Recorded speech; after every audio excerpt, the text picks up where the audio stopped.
Përshëndetje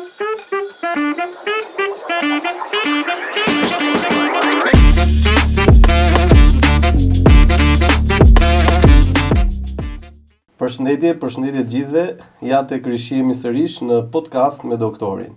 Sot kam kënaqësinë e veçantë të kem të ftuar doktoresh Vilma Çadrin, mjeke nefrologe pranë shërbimit nefrologjisë në Qendrën Spitalore Nën Tereza dhe pedagoge pranë po këtij shërbimi në Universitetin e Mjekësisë Tiranë. Përshëndetje doktoresha, faleminderit që e pranuat ftesën. Faleminderit juve. Doktoresha, mbas një kohë të gjatë, më në fund kam kënaqësinë që të kem në emision një nefrologe, sepse praktikisht në gjithë emisionet që kam pas deri më tani këtë shërbim nuk e kemi prekur. Uroj ta përfaqësoj dinjësisht. Faleminderit që jeni këtu. Doktoresha, do doja të dija pak më tepër për jetën tuaj, si ka qenë zgjedhja drejt mjekësisë dhe sigurisht si ka qenë zgjedhja juaj drejt një specialiteti si nefrologjia që për hir të vërtetës ka absolutisht një ngarkesë të konsiderueshme duke qenë se përfshin edhe disa shërbime. Zgjedhja e mjekësisë besoj ka qenë shumë natyrale, organike tek unë. Unë vi nga një familje mjekësh, të dy prindrit i kam mjek, babi me specializim patologji nefrolog, mami pediatre neonate, fëmijëria ime e hershme dhe e vonshme. Unë kam jetuar në spital, kam parë përkushtimin e tyre, dedikimin e tyre, rojt e tyre, se jam brezi, babi 44, mami 51. Që kështu le të themi ka ardhur si zgjedhje, unë e shoh shumë organike, zgjedhjen e mjekësisë në vitin ku vendosa për të konkuruar për mjekësi. Ndërsa nefrologjia, unë jam brezi i studentëve që nga viti 2004 deri në vitin 2008, sistemi arsimor pati një mungesë totale të specializimeve, pati një bllokim, nuk pati në 4 vite asnjë lloj specializimi. Në atë periudhë kohë e bëra të detyrueshëm një vit stazh pune që kishim pas mbarimit të fakultetit dhe më pas ishte puna ime si mjeke familje. Dhe le të themi që kisha një kohë shumë të gjatë për ta procesuar, asimiluar dhe për ta zgjedhur specialitetin. Unë në fakt në mënyrën time e kisha analizuar nefrologjinë si opsionin më të mirë, pavarësisht se më ka ndodhur një incident në momentin e zgjedhjes së nefrologjisë. Ka qenë atë kohë dekan profesor Alfred Preftani. Në atë kohë kur bëra konkursin kemi qenë brezi që ishte provimi i përgjithshëm, ishte kirurgjia, ishte dhe terapia dhe në varësi të pikëzimit do bëhej zgjedhja. Mbaj mend atëherë që shkova kështu me patos, shumë të madh, i them profit dua nefrologji kuote lirë. Profi më shikon, hap librezën e studentit, Vilma Çadri, çaj ke Vilma Çadrin, them është babai e bia e Qemalit, jo thot. Ulu dok rreshti i parë, mendohu, ke dermaton për të zgjedhur, ke orën lëndë për të zgjedhur, ke alergologjin për të zgjedhur, të lutem mendohu. Profi unë kam menduar shumë mirë, dua nefrologji kuote lirë. Unë aty dhe mendoja. Kaloni studentët që zgjidhin 4, 5, 6, profi të lutem mund se do ma marrin nefro. Nuk ta merr njëri nefro. Që kështu unë dhe rimendoja. Në fakt isha shumë persistente në zgjedhjen e nefrologjisë, dhe në fakt arsyet janë disa. E para unë mendoj që nefrologjia është një specialitet me një impakt jetëshpëtues. Veshka është në fakt një nga organet që ka një kontribut në shëndetin e përgjithshëm të njerëzve, por mendoj që një nefrolog është njeri dhe një specialist që arrin të mbulojë të gjitha komplikacionet e SRK-s, edema pulmonare, hipertensionin malign, encefalopatinë uremike, perikarditin uremik, dializën, transplantin. Do të mendoj që je një mjek i kompletuar. Je një mjek që ke një thellim intelektual, do një uri shumë të thella në mjekësinë interne. Është sfidë intelektuale se ke ekuilibrin acidobazik, ekuilibrin hidrik, ekuilibrin elektrolitik, ekuilibrin hemodinamik. Ka një përqasje ndërdisiplinore me shumë specialitete, me kardiologjinë jemi shumë të lidhur, me endokrinon që kemi shkak pasoj shkak, pula vezën, veza pulën, me kirurgët e transplantit, dhe arsye tjetër fatikisht e rëndësishme është që unë mjekësinë e shoh në aspektin e specializimit të nefrologjisë shumë inovative.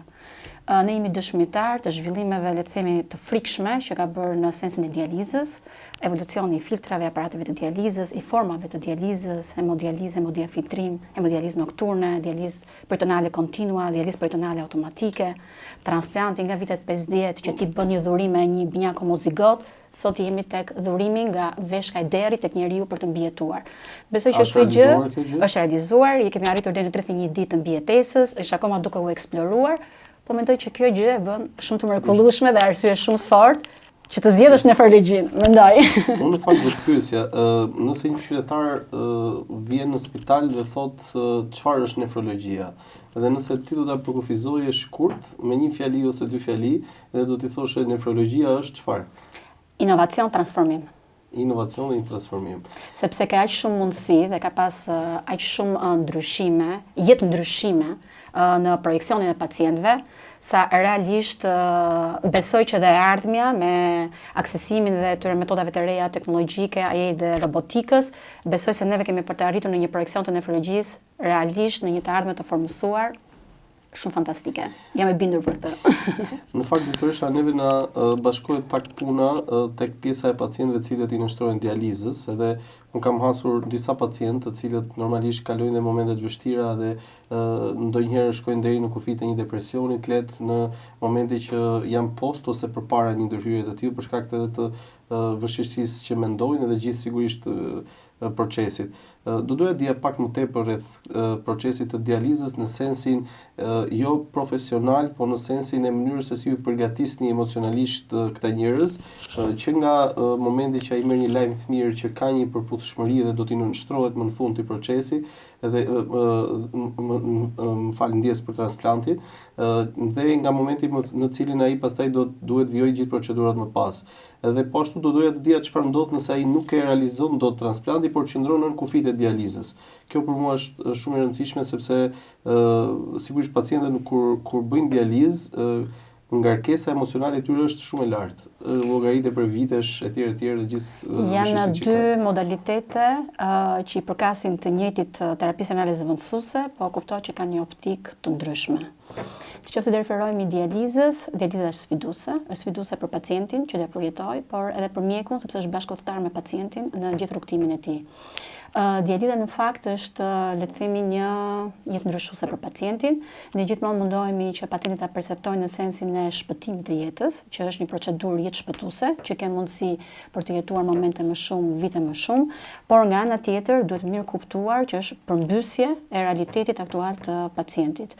Praktikisht është një pacient që nuk do ketë më rutinën e vet, do ketë humbur jetën e vet profesionale dhe deri diku diçka nga jeta e tij personale. E vetmja gjë në këtë rast që mund të jetë një zgjidhje është ndryshimi i optikës ndaj dializës, që pacienti ta shohë atë në dritën ose në projekcionin e një hapësire më shumë për veten me familjen, për të pasur jetëgjatësi më të lartë, dhe mbase për të festuar ca fitore të vogla, në sensin e nëse neve arrim të ruajmë peshën e thatë, të themi që po arrim të fitore, nëse neve arrim të ruajmë stabilitetin hemodinamik, themi që po arrim nëpërmjet dializës të kemi një tension të stabilizuar që s'e kemi pasur.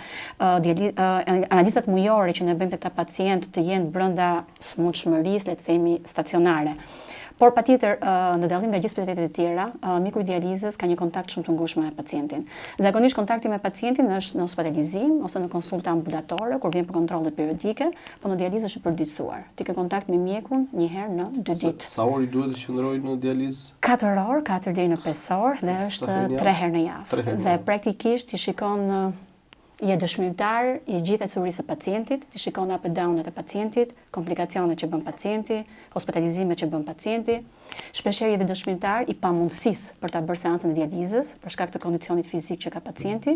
Ndonjëherë je dëshmitar i heqjes dorë nga dializa, që dhe këto janë situata shumë të vështira me pacientin. Ti duhet të respektosh dinjitetin e tij. Çdo njeri zgjedh për mënyrën se si do e perceptojë në fund edhe fundin e jetës së tij.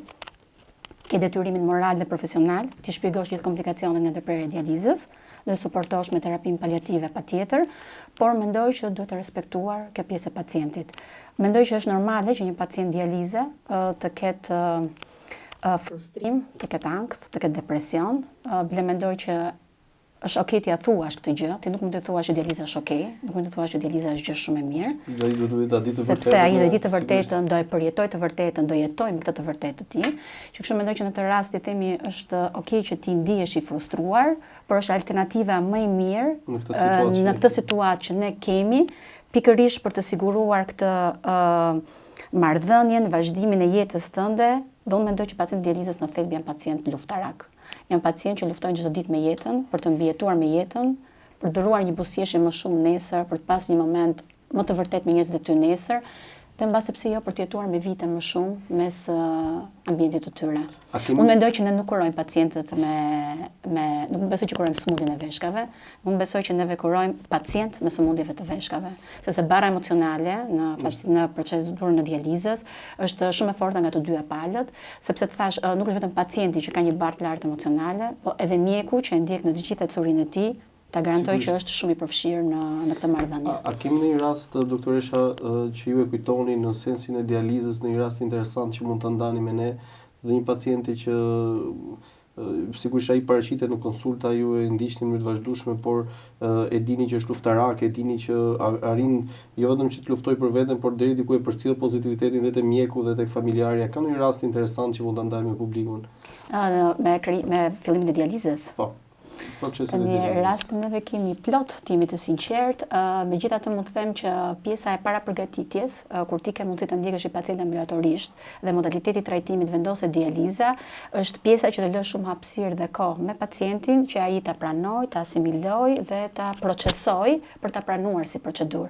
Unë mendoj që mbase rastet më të vështira dhe më sfiduese janë pikërisht rastet kur ti duhet një pacienti i cili vjen për herë të parë te ty, ose është një pacient që ka jetuar shumë vite me transplant, nuk e ka kaluar procedurën e dializës dhe thjesht dëgjimi i procedurës së dializës për të është një dramë e vërtet. Unë kujtoj një rast që kemi pasur së fundmi, ishte një pacient fakt shumë i gjatë para shërbimit ton, ishte për një kohë shumë të gjatë me transplant, 18 vite, dhe kishte ardhur momenti i flakjes së veshkës, ishte në kushte në të cilat ishte mashkull, i moshës 62 vjeç, dhe e kishte, nga që atë në fillim nuk kishte bërë dializë, ishte një pacient i cili kishte kaluar direkt nga sëmundja renale kronike në listën e transplantit me donatore të motrën, që dhe ajo kishte qenë më shumë e re në momentin e dhurimit, një ecuri shumë e mirë e transplantit 18 vite, por kuptohet me një bartje të flakjes kronike prej disa vitesh, e cila sigurisht tek ai prapë ishte parë shumë e largët pjesa e përfundimit të efektit të transplantit dhe zgjedhjes së dializës, dhe mund të themi që pacienti në fjalë tentoi dhe suicidin, e cila kjo ndodhi faktikisht në kushte spitalore, dhe sigurisht që u kap në kohë nga ana jon, u reanimua, e transferuan në reanimacionin polivalent, arritëm që t'ia dilnim. Pacienti sot bën dializë, pacienti sot është jashtëzakonisht shumë mirë, vjen më takon shumë shpesh thjesht dhe vetëm për të më përshëndetur. Dhe në fakt fillimi i dializës ka qenë shumë i vështirë, ka qenë shumë i trisht, ka qenë një nga arsyet që ka zgjatur hospitalizimin në fakt tek neve, por gjëja më e mirë ishte suporti ynë, suporti psikologjik dhe patjetër suporti familjar. Domethënë kishte realisht fëmijë të mrekullueshëm dhe një grua të mrekullueshme që asistuan gjatë gjithë vështirësisë së pranimit të këtij procesi dhe që sot ai kupton që në fakt nuk ka lirim pavarësinë autonominë që kishte me transplant, por sërish ka momente dhe ditë, ka edhe kohën, sepse u bën mos gaboj diku te 4 muaj, mos gaboj me dializë kronike dhe ndihet tashmë si një njerëz, dializa gjithsesi nuk do të parë asnjëherë si dështim i nefrologjisë. Duhet të parë si një mënyrë që të jep si një linjë jete për një formë të re jete, po që ti do i adaptohesh kësaj forme të re jete, po sërish për të nditur pranë familjarëve të tu. Okej, doktoresha, tani do dua të di diçka më tepër rreth karrierës tuaj në tërësi dhe ndoshta disa raste klinike në mënyrë më të detajuar. Së pari do doja të dija në një rast që ju e cilësoni si një rast që ju ka ngelur në mendje, ndoshta për shkak të vështirësisë, ndoshta për shkak të moshës, për shkak të gravitetit, diçka që vërtet sa herë që ktheni kokën pas e kujtoni dhe është një gjë që ju ka bërë shumë përshtypje.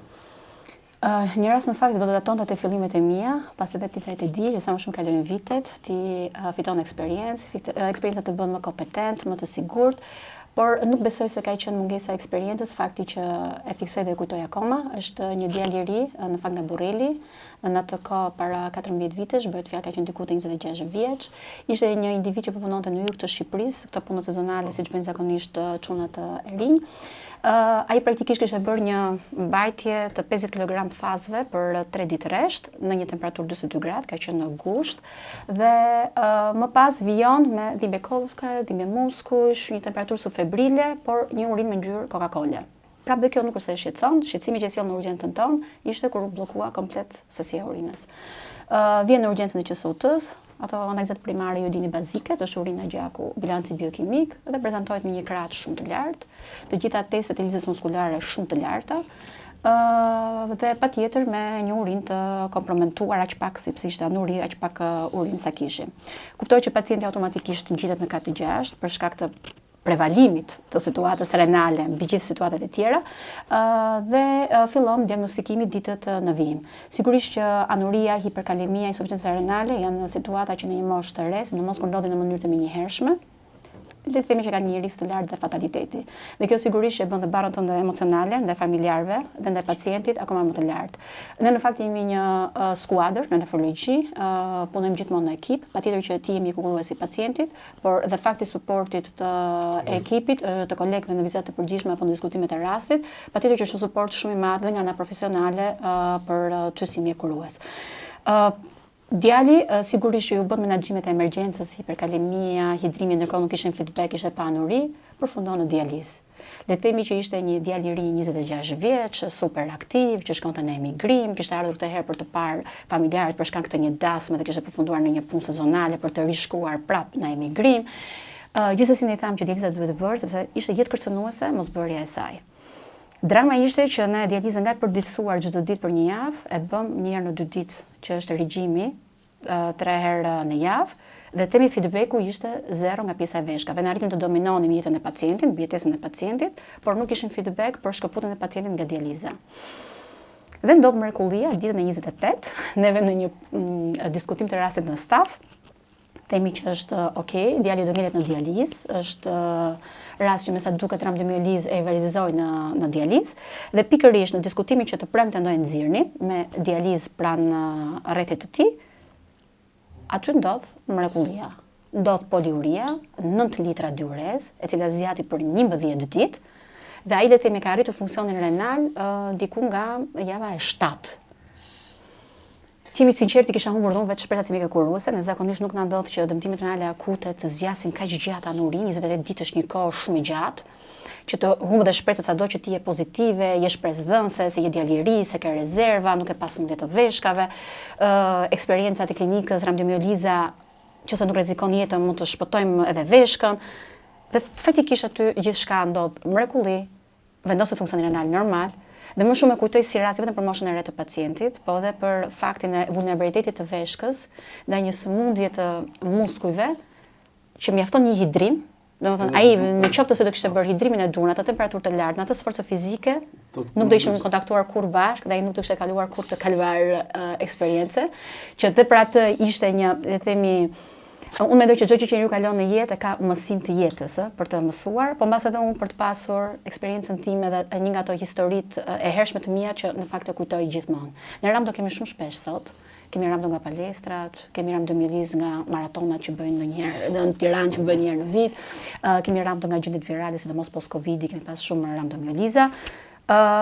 Por kjo ka qenë shumë e veçantë sepse të themi që çun i ri dhe deri diku e la pak pas dorë me mendimin hëse jam i ri, hëse nuk kam gjë, hëse do më kaloj se dhimbje se u lodha pak se nga këto gjëra. Domethënë ideja është që me këtë histori dua të them që hidrimi në sëmundjet tona është shumë i rëndësishëm dhe mbas asaj gjërat nuk duhen anashkaluar dhe pritur 5-7 ditë. Ndonjëherë reagimi duhet jetë pak më i shpejtë. Po, për shembull se unë kam dëshirë që ti ngacmoj të gjithë kolegët që kemi në emision,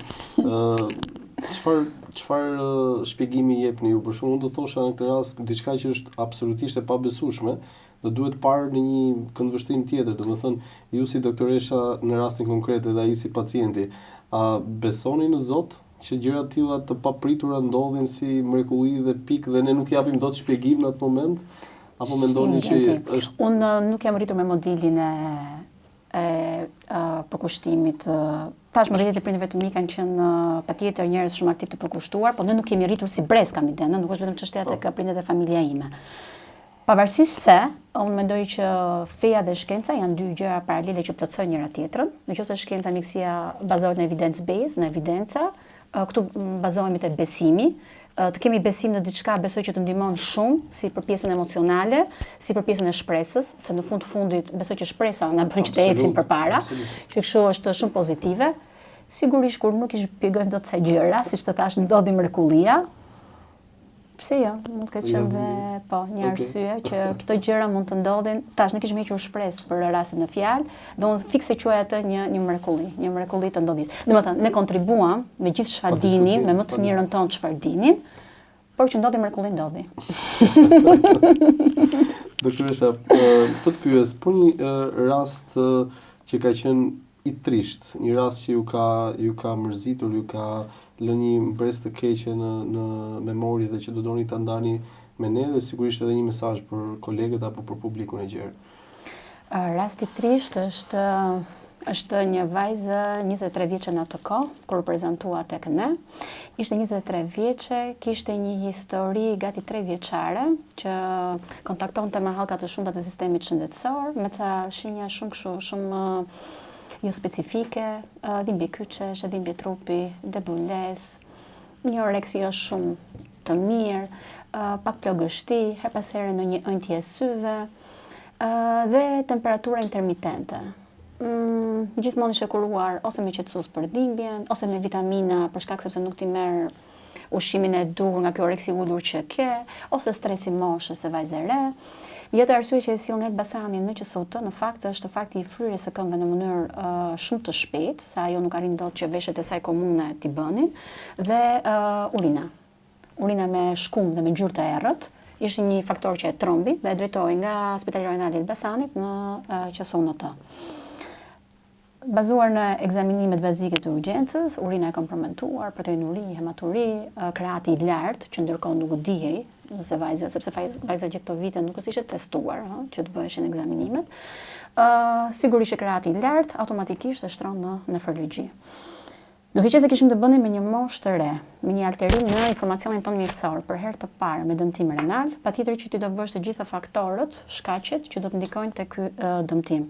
Dhe një nga këto që ne çekojmë janë dhe sëmundjet sistemike, dhe vajza doli me nga ana biologjike laboratorike suspekt lupus, C3 C4 i ulët, anti-DNA-ja shumë e lartë, anat shumë të larta, por patjetër kërkonte edhe një ekzaminim histologjik që është biopsia renale, e cila në fakt konfirmoi që ishte nefrit lupik grade e 4, që do të thotë dëmtimet e veshkës ishin të parikthyer. Ne bëjmë mjekimin e induksionit, glukosteroidët, imunosupresorët, po këto e bëjmë për të ulur aktivitetin e lupusit, sepse ndërkohë për pjesën e veshkave ofrohet modaliteti i dializës. Babai i saj ishte shumë moshë e re, ishte 51 vjeç, ofrohej donator për transplantin. Problemi është që gjithë kësaj kohe ne nuk arrinim dot të dominonim aktivitetin që babai, që ishte kompatibël me vajzën, të bënte dhurimin. Ndërkohë kryen 3 vjet hemodializë dhe humbi jetën për shkak të endokarditit në hemodializë. Pse e kujtoj si rast të trisht? Është një fatalitet që mund të shmangej. Nefriti lupik është totalisht i korrushëm. Ti mund ta shmangësh totalisht invalidizimin në dializë dhe ti totalisht mund ta kontrollosh atë. Është një shembull shumë familjar, Selena Gomez, që është bërë shumë e famshme. Historia e saj e lupusit, luftrat e saj, betejat e saj me ankthin, me depresionin, betejat e saj për stridhjet me kortizonin, për shtimin në uljen në peshë, betejat e saj me transplantin, betejat e saj me dializën. Domethënë, janë smundje patjetër sfiduese, se nuk mund të them që lupusi është një smundje që totalisht ti e shëron. Por janë smundje që ti e dominon. Është një smundje që ti nuk e pse invalidizon në një moshë kaq të re. Dhe e dyta ishin simptoma që për një kohë shumë të gjatë ishin neglizhuar. Domethënë, vajza kishte kontaktuar me hallka të sistemit shëndetësor, dhe gjithmonë ishte vlerësuar stres, mungesë oreksi, dhimbje kocka siç keni ju të rinjt, që ankoheni më shumë se sa ne mamat edhe gjyshet, domethënë të kemi një lloj neglizhence e simptomave të vajzës. Dhe mbase të doja që ta sillja në sensin e kolegëve të mi për faktin që te çdo vajzë e re një dhimbje kyçesh duhet vlerësuar dhe jo çdo gjë është stres. Pastaj mund të fshihet realisht diagnozë që mund të përfundojnë në fatalitet që është totalisht i parandalueshëm. Në fakt, unë gjej rastin sepse shpeshherë ka kolegë të cilët e dërgojnë një rast, po e dërgojnë vonë, edhe kur kemi pasur histori të ndryshme nga njësër profesorësh dhe njësër profesionistësh të mirë, të cilët tregojnë raste të tilla ku do të ketë një vëmendje më të madhe dhe sigurisht një le të themi një dëshirë për ta zgjidhur rastin në mënyrë më të mirë të mundshme pa e neglizhuar, sepse ndonjëherë edhe një bindje që krijohet, një bindje mjekësore, sigurisht mund të jetë e gabuar në një vendosje diagnoze që mund të bëjë një koleg apo dikush tjetër, sepse ndonjëherë na krijohet bindja që ky rast ka këtë gjë, ka stres për shembull. Ne na vijnë shumë raste që nuk kanë një kontroll, nuk i kanë bërë një analizë tiroide. Kur vjen në tiroide. mënyrë të përsëritur? Kur vjen në mënyrë të përsëritur, besoj se në këtë rast është realisht neglizhenca e rastit. Absolut. Sepse jam shumë dakord me ty. Nuk mund të mendoj që ti do mendosh që ajo ka nefrit lupik. Sigurisht. As nuk e mendoj këtë gjë. Po mendoj që mund të nështrosh testimeve. Mendoj që ti një analizë gjaku, një anemi lupus do dalin në pa. Një alterim i funksionit renal të nefritit lupik del në pa. Domethënë janë një urinë e komprometuar, proteinuria është një alert për mjekun e familjes. Që kështu mendoj që mjafton të ishte nështruar një testimi dhe jam shumë e sigurt që kanalizimi i saj do ishte bërë i hershëm dhe ajo do kishte përfituar shumë më tepër. Dhe sot neve do e kishim atë të sigurt mes nesh me një transplant renal të suksesshëm. Doktoresha, le të kalojmë një rast tjetër. Sigurisht do doja të dija në morinë një karriere të gjatë, një rast tjetër që ju e kujtoni dhe e keni çdo gjë ka shkuar me sukses, por që mund të ketë qenë edhe në kufi të një situate qesharake në fillim, ose diçka që juve ju ka habitur, sillet në një pacienti dhe pastaj sigurisht çdo gjë ka shkuar ashtu siç duhet, sepse gjithmonë ka histori nga më të ndryshme nga kolegët dhe unë përpiqem që ti ngacmoj gjithmonë në të gjitha drejtimet. Në fakt është një histori, është diçka që gjithmonë kur e kujtoj, më vjen mua pak për të qeshur.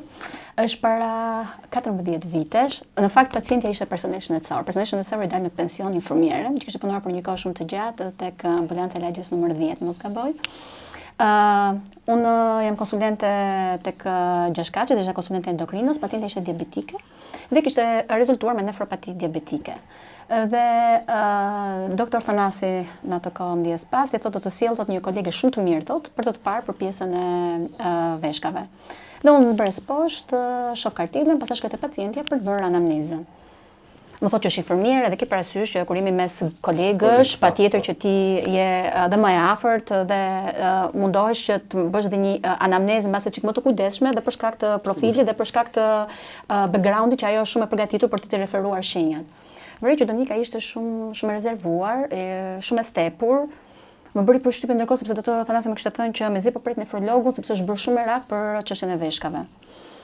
Dhe në një moment i them që ka ndonjë problem, ka ndonjë gjë, se nuk shkon ndonjë gjë ose nuk po më kupton unë kur flas, se kam idenë që kam një vezë që flas pak shpejt, dhe them ndonjëherë nuk kuptohem nga pacientët.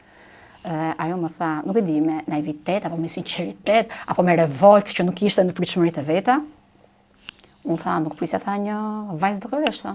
Unë prisja tha një doktor mashkull. Unë nuk prisja tha një vajzë tha pasuze, tha. Doktori i mirë tha është me syze, tha. Unë tha, nuk prisja tha një vajzë tha me flok, tha, duhet me thinja, tha, që ti je doktor i mirë. Dhe unë patjetër që duke qeshur dhe i them. Donika sonte bëjmë konsultën bashkë, sepse unë jam konsulentja, po ti patjetër që mund të zgjedhësh një nga profesorët e mi, sepse nefrologjia ka pas historikisht profesorë shumë të mirë, profesor Nestorin, profesor Muftarin, profesor Alkedon, ashtu mund të zgjedhësh këtë duash nga profesorët e mi sipër për të ndjekur në vijim. Okej, bëjmë vizitën, lë disa ekzaminime, vendosim diagnozën, vendosim terapi, por sigurisht mendova që Donika do jetë një njerëz që unë nuk do e takoj më në jetë, është një pacienti që, u bë konsulta dhe mbullet historia aty. Në fakt Donika jo vetëm që u bë paciente, po Donika është një nga mikeshat e mia më të mira sot. Donika sot shpesh vjen në konsultat ambulatore dhe jashtë planifikimit 6 mujor dhe thotë, "Vi vetëm thjesht për të parë buzëqeshjen tënde dhe për të dëgjuar se ti më shëron vetëm me fjalë." Ka qenë pikërisht histori e lezetshme sepse mendoj që kjo nuk është vetëm histori e Donikës, po Donika pati guximin ta shprehte. Unë mendoj që shumë pacient ndonjëherë paragjykojnë gjinin femër si mjeke e mirë dhe mbase deri diku mund të ketë të drejtë që kur jemi thinja eksperjenca, do të thotë që këtu mund të jap çik të drejtë që eksperjenca është faktor i rëndësishëm, por unë them një gjë. Një mjek i vjetër, eksperjenca jep shumë vlerë, jep kompetencë. Po një mjek i ri ka një gjë tjetër shumë të mirë që është super i kujdesshëm. Punon me detajin, ka një kujdes të madh ndaj detajit dhe unë them prapë që doktori si i mirë, si i vjetër ka të mirat e veta për ta kompensuar dijen tek pacienti në më të mirën e vet. Doktoresha, po në shërbimin e rojës, si ka qenë shërbimet e rojës? Ka patur në një moment, në një rast që do doni ta ndani me ne diçka që vërtet ka qenë shumë e habitshme, shumë e vështirë apo shumë e sfiduese në mënyrën se si ka ndodhur? Rojet përgjithsisht Genti janë të vështira. Sidomos të vështira unë quaj rojet e fundjavës, e shtun e diela. Sepse ditët e javës ke ekipin. janë gjithë kolegët, janë 8 deri në orën 3:30, përgjithsisht ne gjithmonë mundohemi që të japim maksimumin në zgjidhjen, mos të gjëra për mjekun roje, mos të ngarkojmë mjekun roje, mos e lëmë në një barr. Ndërsa e shtunë e diela, unë përdor shprehjen masakër. Ti je vetëm, dhe ti je në mbulim të disa shërbimeve. Ke shërbimin lartë nefrologji, ke repartin e dializës, që i ke ndërkohë të smurë në mënyrë të njëkohshme, ke dhe urgjencën që gjithmonë të thret për konsulta që ta garantoj tek urgjenca. Konsulta është emergjencë, urgjencë. Që kështu ti duhet të jesh fizikisht, patjetër, për të dhënë kontributin tënd. Mbaj mend një roje të ditës së shtunë, e cila ka qenë roje që filloi që në mëngjes. Që në mëngjes më tret urgjenca për pacient dializant. Pacient dializant me dhimbje gjoksi, palpitacione, dje që gjëja e parë që bën urgjencë është EKG-ja. Te EKG-ja hiperkalemi, po ishte hiperkalemi e jona. Themi hiperkalemi e jona sepse gjithmonë ai ndaj me EKG me problemet kardiologjike që shkojnë direkt në reanimacion dhe ku janë hiperkalemi. Atëra bëhet tentative për mjekimin që bëhet në urgjencë, ka qenë glukonat, insulin, glukos, nuk reagon, detyrohemi ta fusim në dializë. Diku nga ora 12 më vjen një grua 45 vjeçe, post transplanti renal 6 muaj, pa bërë 6 muaj. Temperaturë e lartë 40 gradë, 39-43 ditë, urina me ngjyrë të kuqe, dhimbje veshkës transplantuar, krahati, sepse të smurët e transplantuara janë të smurë që ndiqen nga shërbimi jonë në mënyrë shumë skrupuloze. Viti i parë, muaji i parë është çdo javë, pastaj janë çdo muaj, pastaj çdo 3 muaj, por kanë gjithmonë një ndjekje shumë të ngushtë. Domethënë janë pacient të super çekuar, super të vlerësuar dhe këdo mik të transplantit të marrësh në telefon, e di shumë mirë se si ka qenë ai pacient në vlerat e veta paralelse. Dhe më referoj që ka qenë me 1.2 kreatin dhe vjen me një kreat 4.8. Dhe ajo që ty të zës është ditë e shtunë, është shumë e dita përpara, është ke të bësh me një flakje akute, domethënë kjo paciente nuk ka bërë akoma 6 muaj nga transplanti, ti duhet të bësh bolus me kortizonik, ti duhet të bësh plasmaferez për të eliminuar antikorpet që mund të ketë nga flakja të induktuar nga antikorpet, apo ke thjesht një infeksion që duhet të përdorësh antibiotik me spelët të gjerë. Pacienti në fakt komplikohet, bën një hipotension të thellë dhe automatikisht ne kategorizojmë sepsis dhe aty na ndihmon reanimacioni polivalent, që është një super suport i joni që e merr pacientin. Ndërkohë sipër, një djalë 44 vjeç bën edem pulmonare akute. Fillojmë të tentojmë me diuretik, me lenitral, nuk arrin dot të dominohet. Pacienti moshëre, edem pulmonare që nuk po dominohet, duhet ta fusim dializë. Dializa full, ose dializës full, me pacient kronik, pacient nga shërbimet e tjera. Çfarë do bëjmë? Zbresim poshtë, shohim pacientin kronik që është më i stabilizuar, që e dim që është më i stabilizuar. Dhe i kërkojmë të ndërpresim dializën për ta rifulluar aty më vonë, që të fusim 42 vjeçarin. Këtu dua të falenderoj gjithmonë pacientin e dializës sepse kjo procedurë, kjo e prioritizimit në fakt, është një gjë që na ka ndodhur shumë shpesh. Dhe të them vërtetën, janë super suportiv në komunitetet të tyre, ndaj njëri tjetrit. Donjëherë unë them që i smuri e kategorizon pak ai egoizmi të bjetesës ose të sikletit, por pacientët e dializës në fakt me thënë të drejtën në çdo situatë të ngjashme të ndodhur, janë treguar super të hapur. Pacienti pranoi, të zbriste nga posti i dializës, vendosëm djalin për edem pulmonare akute, dhe në fund të nata më mbyllet me një djalë të ri, që ka qenë tek dhoma 13-18 vjeç, good pasture, që bën hemoptizi me hemorragji pulmonare. Good pasture në fakt është një diagnozë shumë e rëndë, është një djalë fakt që më ka ngjitur në mendje, nuk kam qenë mjek akuruese. Detyrohemi të hapim dializën natën. Vin bërja e seancës së dializës. Nuk kemi një feedback shumë të madh. Në orën 6 ai intubojmë në reanimacioni polivalent dhe pas 36 orësh në fakt u mbet jetën. Pse ka qenë roje e vështirë? Roje e vështirë sepse çdo sekond blen një jetë. Je para vendimeve ku qoftë ti nuk arrin të jesh aty fizikisht, të vlerësosh fizikisht, ti praktikisht dënon një jetë ose komprometon një jetë. Në rojë nuk ka asnjëherë përgjigje nuk ka përgjigje të duhura. Ke vendimari me përgjegjësi, me presion shumë të lartë. Duhet të ndash, është flakje akute, është infeksion. Limitet ndonjëherë resurset i ke të limituara. Ndonjëherë jo gjithmonë atë që do ti të bësh, ke aksesin për ta bërë. Prandaj mendoj, po them që kjo roja nuk është vetëm në nefrologji, mendoj që është në gjithë specialitetet e tjera. Prandaj mendoj që rojet bartin një barë të fortë emocionale, barë të fortë fizike dhe le të themi vendime që ndonjëherë ti edhe vetë i diskuton nëse i ke pas më të mirat të mundshmet, të ndërmarra.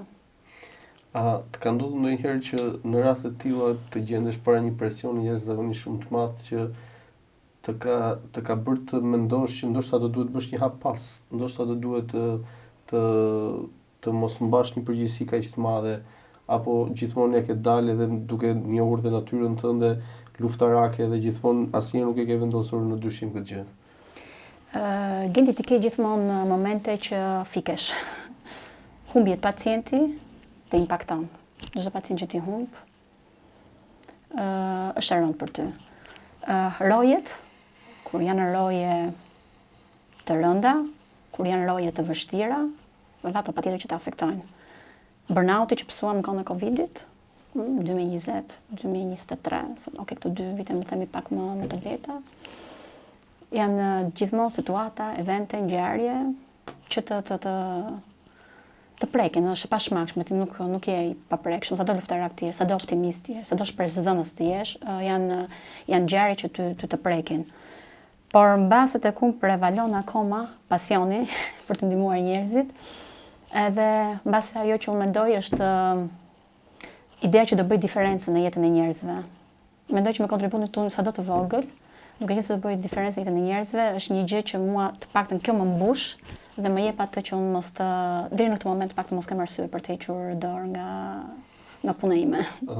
Po në rastet që po themi ne dimë që familja gjithmonë ngarkohet, gjithmonë familja ka atë koston më të madhe kohore të situata të tilla.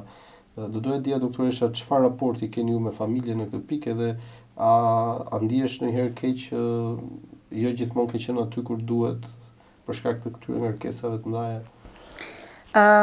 Mendoj që në fillimet e mia jeta profesionale përbënte le të themi pjesë më të madhe të kohës sime. Sepse është gjithmonë ajo që ti mendon për investon për rritjen tënde personale, për rritjen tënde profesionale, është koha më e mirë e investimit tënd, është momenti më i mirë i arritjeve të tua. Por në fakt kupton që jeta personale dhe familjare patjetër që është shumë e rëndësishme. Ka pas momente në gjithë jetës time që në ca momente kam komprometuar jetën profesionale, në ca momente të tjera kam komprometuar jetën personale. Besoj që krijimi i balancës është shumë i vështirë nga mënyra si kemi ne punën, neve nuk na fillon puna në orën 8 dhe mbaron në orën 3:30. Puna jonë vazhdon.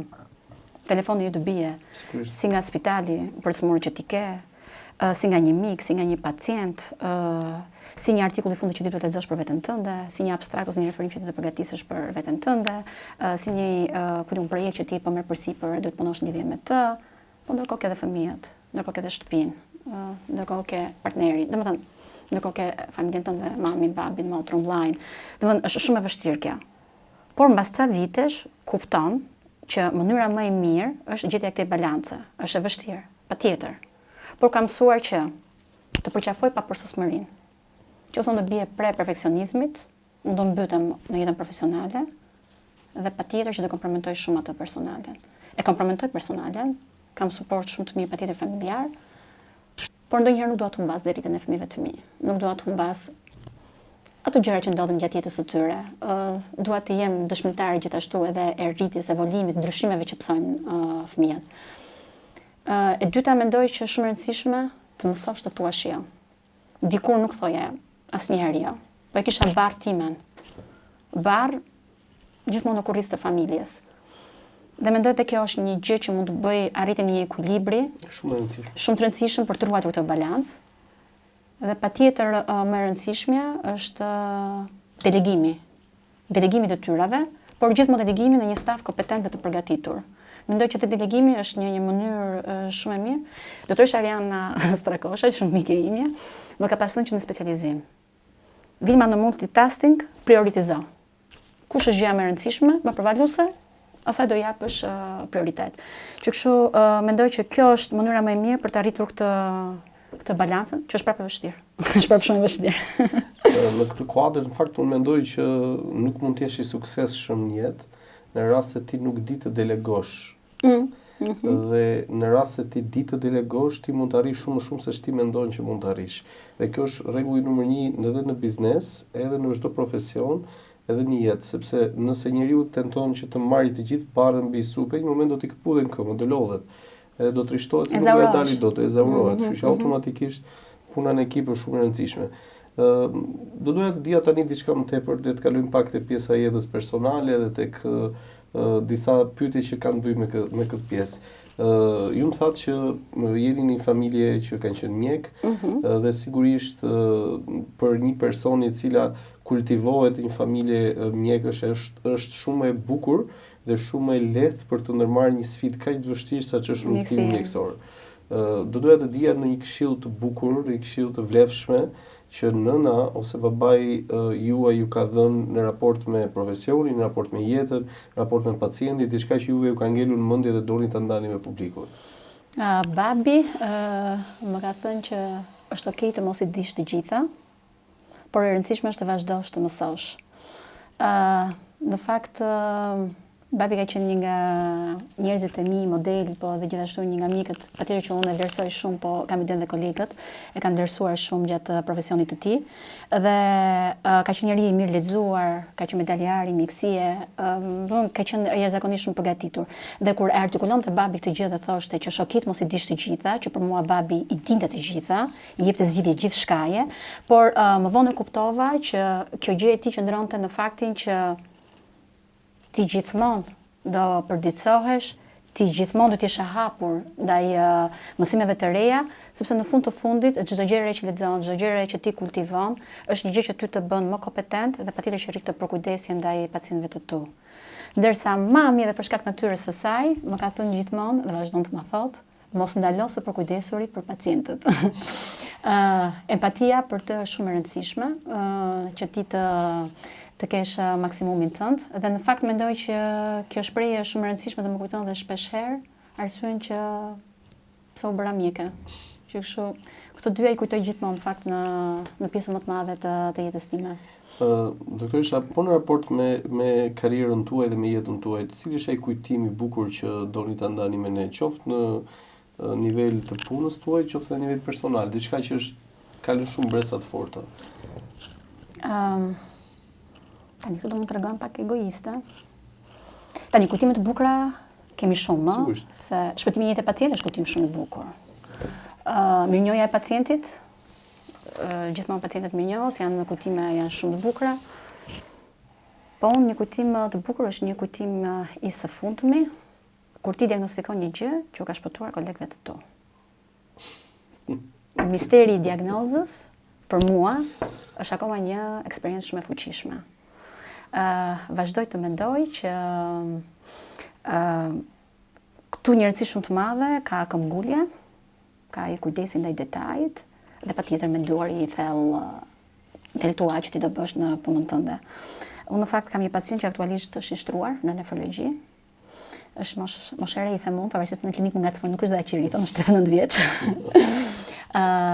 Në fakt është një njerëz që ka për gati 3 vite ka shkuar në gjithë specialistët e mundshëm për problemin e tij.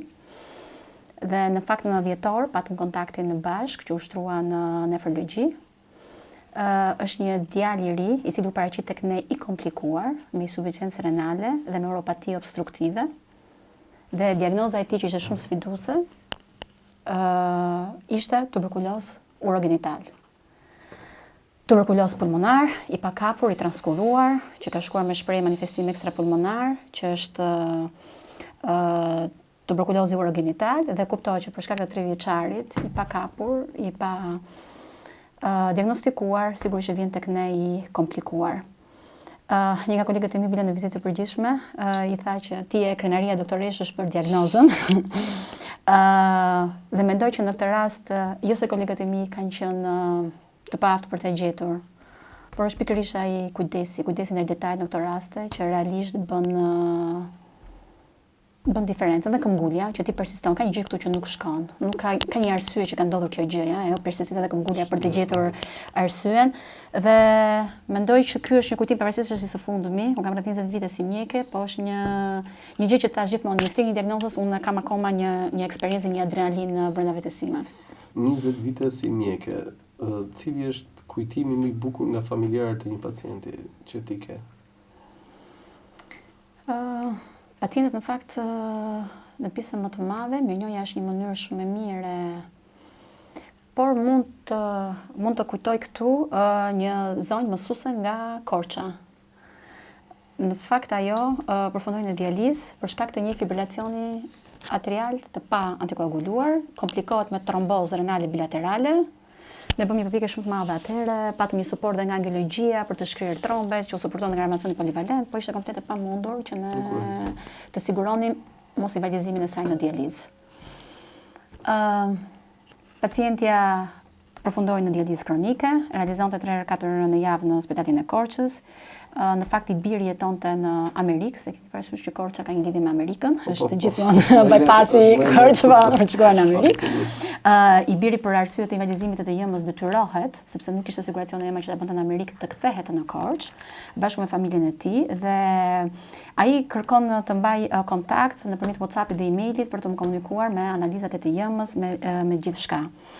Dhe sigurisht që mbanim kontakte shumë të ngushta, kjo vazhdoi për 5 muaj e gjysmë dhe më pas nuk pata shkrim të tij dhe vetëm kur e shoh sipër në 4-6 që më vjen tek spitali i vjetër kur kemi qenë dhe më thot, më vjen bashkë me të motrën e tij dhe më thot doktoresha dua që të takojmë. I them mirë jeni, mami mirë është.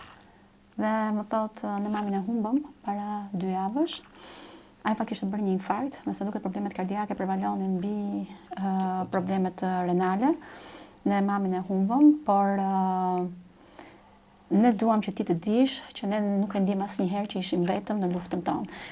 Djali ishte një bankier në Amerikë, nuk lidhte asgjë me mjekësinë, ishte komplet jashtë fushës së mjekësisë.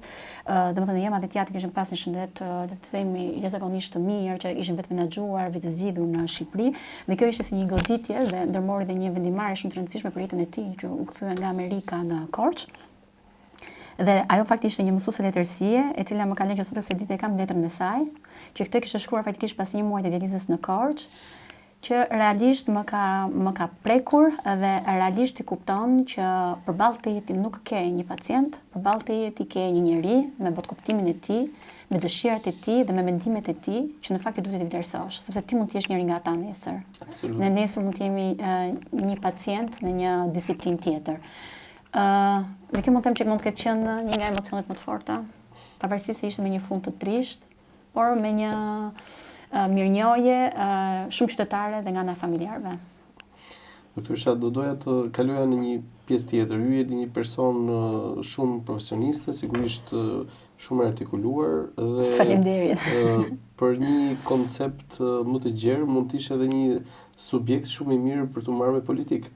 Çfarë do ndodhte në rast se dikush të telefonon dhe të thotë doktoresha, keni nevojë që ju të jeni pjesë e politikës. Do e braktisje mjekësinë për politikën? Nuk e shoh Genti. Kanë synime të përbashkëta mjekësia dhe politika. Thjesht që politika e ka për masën, mjekësia e ka për individin. Parimet janë që ti do gjithmonë që të bësh mirë, por nuk e shoh vetëm fare në projekcion në politikë, sepse nuk përkon fare as me pasionin tim. Unë mjekësinë e kam pasion. Më thash, unë jam rritur që e vogël me dashurinë për mjekësinë. Nuk përkon aftësitë e mia. Mendoj që gjithë kontributet dhe investimin tim nuk e kam bërë në politikë, e kam bërë në mjekësi. Dhe patjetër me ato që unë mendoj që bëj, aq sa bëj, se nuk po them që bëj shumë, me diferencët që mundojmë të ndryshoj jetën e njerëzve që takoj gjatë jetës sime. Mendoj që këto më së miri unë i përmbush të mbase mund të rregojmë egoiste këtu, po mbase i përmbush të mjekësia. Po, a ka diçka në realitetin ton, në shoqërinë tonë që të trishton, deri nga shtëpia në mëngjes, shkon në punë, kthehesh në shtëpi prapë në darkë, a ka diçka që të trishton në realitetin ton? Që të trishton në punën tonë, më trishton humbja e pacientit. Unë pavarësisht viteve të eksperiencës, vazhdoj ta shoh humbjen e pacientit dështim personal. Pavarësisht se ndonjëherë të diagnozat janë sfiduese, janë të pamundura, unë gjithmonë bëj më të mirën time, suport dhe nga ekipi im dhe bëj më të mirën tonë, po gjithmonë humbja e pacientit është trishtim. Gabimet mjekësore, shumë trishtim. Trishtim është edhe ndonjëherë sfida e komunikimit me pacientin ose familjarët për një diagnozë të rëndë ose për një prognozë të varfër të sëmundjes. Duken si gjëra që ti mëson, po janë gjëra fakt që ti nuk i mëson. Ti nuk mëson as në mjekësi, nuk mëson as në spitalizim, nuk mëson as gjikundi. Këto janë gjëra që ti i bën nga, besoj, brëndia jote, nga zëri jot i brendshëm, nga natyra që të karakterizon ty. Dhe në varësi që të natyrës tënde, pastaj është edhe kjo pjesa se sa e suksesshme jeti dhe në këto sfide që të ndesh. Po në raport me kolegët, nuk ka rëndësi kolegët e ngushtë në ambientin po themi nefrologjisë, po në tërësi në ambientin ton mjekësor ose ambientin tuaj shoqëror jashtë profilit të spitalit. Nëse në një moment caktuar dëgjon që diçka nuk është thënë ashtu siç duhet për ju, ose ndonjëherë kur ti ndjen që dikush po të shfrytëzon emocionalisht apo në mënyrë personale për të arritur diçka tjetër, si reagon në raportet tilla me të tretët? E para gjë që do bëja është se unë them në fund të fundit çdo njeri është i vërtetë në atë parë me veten. Pavarësisht se sa mund të artikulojmë ose sa mund të tregojmë në raport me të tjerë, në atë parë je i vërtetë me veten. E rëndësishme do ishte që ky kontenti i komentit në këndvështrimin tim mund ta shikoja a ka të vërteta të mia aty brenda. Kjo është e para gjë që do bëja. E dyta, mbase do mundosha që të ndaja emocionet nga faktet, unë zakonisht jam natyrë impulsive, emotive. Që është për mua shumë e rëndësishme që këtë pjesën e emocionit, në momentin kur analizoj diçka, të mundohem të bëj ndarje dhe të bëj një adresimin, është diçka koment personal apo është koment profesional. Po prap nuk do rezistoja komunikimit. Do tentoja që patjetër me personin në fjalë të komunikoja. Dhe pavarësisht gjithë këtyre gjërave, nuk do e kisha bërë në momentin e parë, se thash duan në fund të qetësoj emocionet e mia të forta të momentit, të mundohem me qetësi kontentin e komentit, të analizoj dhe të shoh nëse realisht ka gjë të vërtetë aty në të, por që zgjidhja në të rast ishte komunikimi. Jo për konflikt, i evitoj konfliktet, por nëse e shoh që nuk kam ur komunikimi, ti e kupton. Komunikon me një individ, a mund ta ndërtosh urën e komunikimit? Gre kufi.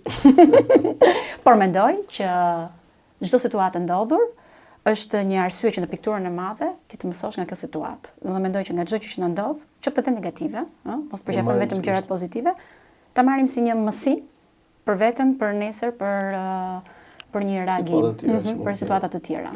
Doktoresha, po në raport me studentët, çfarë koncepti keni ju për pjesën studentore tonë në këtë moment jetës? Çfarë raporti krijon ju me studentët? Cili është objekcioni që i shikoni ata në punë nesër, pasi ata të kenë përfunduar dhe të jenë pjesë e kolegëve dhe të brezat bardha në gjithë dimensionet? Gjithmonë është një këndvështrim që brezat ndryshojnë dhe thuhet që brezat nuk ndryshojnë për mirë. Tani, ti jemi sinqert, unë nuk bëj pjesë as të brezat e vjetër, as të brezat e rinj, por e di që dhe unë kur kam qenë atëre mjek e re, gjithmonë thuaj që këto mjekët e rinj që kanë ardhur, e njëjta gjë kam ide thuhet edhe për brezat tani. Nuk mendoj që brezat vinë duke u keqësuar, nuk e mendoj këtë gjë. Patjetër që kanë prioritete të tjera në jetë, patjetër kanë projeksione të tjera në jetë.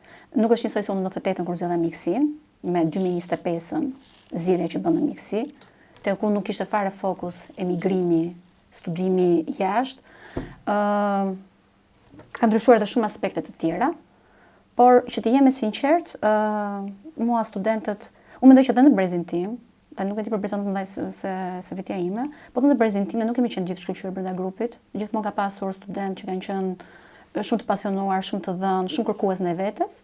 Do mix, siç janë gjithandej të gjithë studentët. Dhe unë vazhdoj të them që edhe sot në grupet që u jap mësim, ke individ që janë shumë kërkues, shumë lexues, kërkojnë materiale ekstra, kërkojnë të ndjekin në praktik, kërkojnë të rinë, madje ne patëm një grup tani që ishin periudhat e pushimit të vitit të ri që u bën, erdhën jashtë sezonit të tyre, ndërkohë që vazhdonte edhe më pas pushimeve të vitit të ri.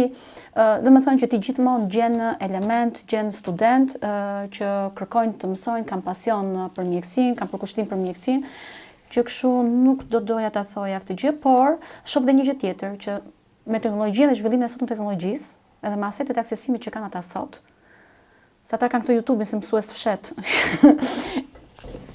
që shohin dhe mësojnë gjëra. Mendoj që brezi i ri do bëjë një të ardhme shumë të mirë. Nuk e shoh brezin e ri aq të zymt, sepse gjithmonë ç'është këndvështrimi, thash, mbase nga që unë jam te ky brezi i mesëm, mbase nuk e di po mbroj shumë dhe brezin e ri, po nuk mendoj që janë aq pa dëshirë, sepse ka ndryshuar edhe një gjë tjetër Genti. Në brezin tim ne ishim 90 veta, 100 veta maksimumi që shkonim në mjekësi. Sot janë 300. 400. 400. Tani, ne themi në 90 veta brumi mirë për mjekësi ishte 25%, 30%. Sigurisht është e njëjta paga shumë. Domethënë, dhe ti po ta marrësh në 400 vete, prandaj po them, nuk dua këtë pjesën ta shoh me këtë që nuk ka. Ke nga të gjitha llojet, po kuptohet që në një volum më të madh, patjetër që ata që do jenë sparkling, të ndriçueshëm ose të shkëlqyeshëm, do jenë në njësoj në raportin me 100 që kemi qenë neve, më kupton? Që prandaj them nuk e shoh kaq se di që sa kolektomi e shohin pak më zymt të brezineri, unë nuk e shoh kaq zymt. Doktoresha, ne dal nga dal afrohemi drejt fundit të emisionit, unë kam edhe 2 pyetje të fundit. Së pari do doja të dija cili është qëllimi që e keni vendosur vetes. Pra, si do donte doktoresha që të mbahej mend në fund të karrierës saj në raport me gjithë angazhimin saj të shumë viteve në mjekësi? Unë në fakt një gjë kam shumë të rëndësishme që dua ta përcjell në fakt vetë fëmijët e mi. Së pari dua të marr mend për njerëz të mirë dhe pastaj për doktoresh të mirë. E kam shumë të rëndësishme pjesën që realisht me atë synimin që unë kam vënë vetes, që dua të bëj diferencë në ndryshimin e jetës së një pacienti timin. Realisht këtë gjë dua së pari ta përcjell te pacientët që unë kontaktoj dhe komunikoj dhe kam gjatë eksperiencës time profesionale, të arrijë. Dhe sigurisht të duke arritur, unë duke zgjeruar vazhdimisht njohuritë e mia, duke shtuar për kushtimin dhe patjetër duke bërë më të mirën time të mundshme në këtë gjë. Që shumë mendoj që kjo është synimi im. Dhe cili do doje që të ishte mesazhi juaj i fundit drejtuar të rinjve tanë në tërësi, jo vetëm atyre të shkencave mjekësore, por në tërësi shoqërisë tonë, të rinjve të shoqërisë tonë, të cilët janë investimi i së ardhmes së shoqërisë tonë. Cili do të ishte ai mesazhi i fundit që do doje që t'ju lije përpara se ta mbyllim emisionin?